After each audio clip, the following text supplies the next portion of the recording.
really essential, that brings out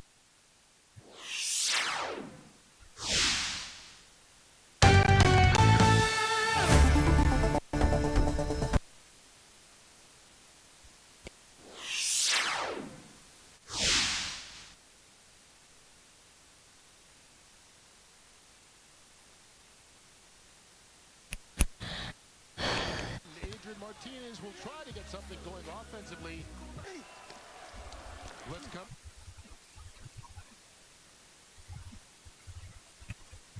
Well, I'm passionate about Model Ts to start with, and meeting other passionate people along the way.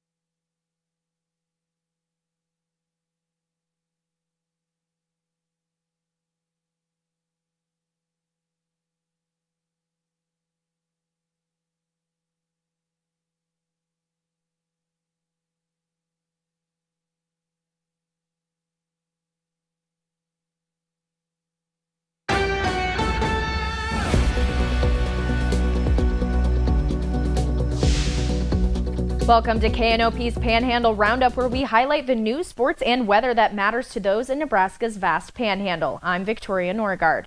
And last month, Nebraska Governor Jim Pillen, the Nebraska Department of Development, and Nebraska Chamber of Commerce and Industry held a press conference in North Platte kicking off the new 6 regions, One Nebraska initiative, convening leaders in each of the state's 6 community college districts to design and implement collaborative regional economic development projects.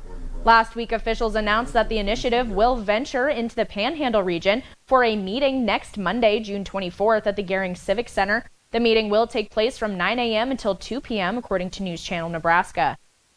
And the city of Scottsbluff is advising the traveling public that the Mill and Overlay project on 20th Street from Cleveland Field east to 17th Avenue is set to begin today, June 17th, according to a press release from the city of Scottsbluff. Contractors are working from Avenue I East, lowering manholes in the project area. The city of Scottsbluff reminds travelers to use caution in and around this and any other work zone and use alternate routes if possible.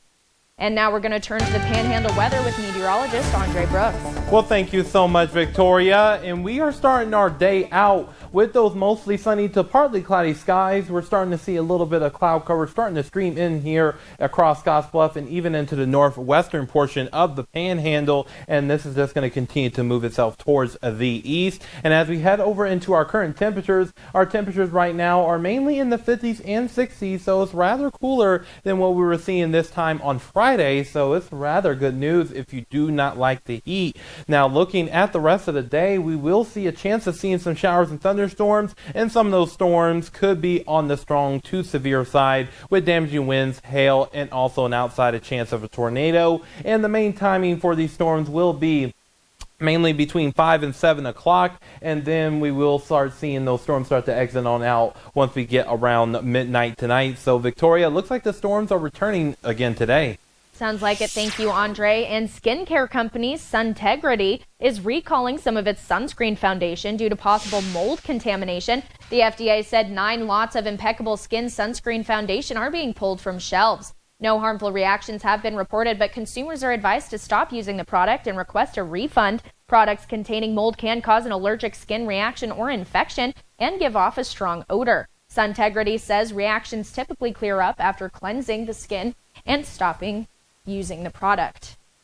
And today marks an important federal tax deadline for Americans who are self-employed business owners, freelancers, or gig workers, people whose taxes are not withheld by their employers in their paychecks and whose tax liability is expected to reach more than $1,000 are required to pay quarterly taxes to the IRS. Failure to pay on time could result in penalties. The IRS says 14 million taxpayers sent in payments last year. Now to the UFL, where 2 a.m. is a champ. Former Husker quarterback Adrian Martinez is the UFL championship MVP after leading the Birmingham Stallions to a national title. Martinez also tallies 2 rushing touchdowns and 1 passing in the Stallions' 25-0 win over San Antonio.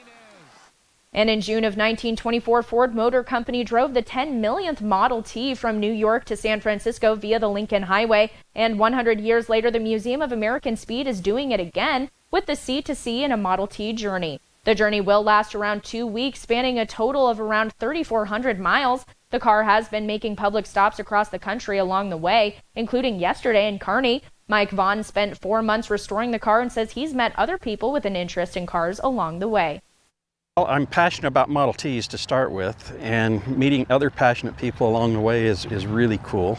We've had a lot of unique people along the way help us.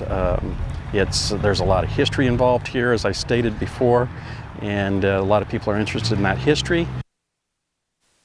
After the trip is completed, the vehicle will be on permanent display at the Museum of American Speed in Lincoln.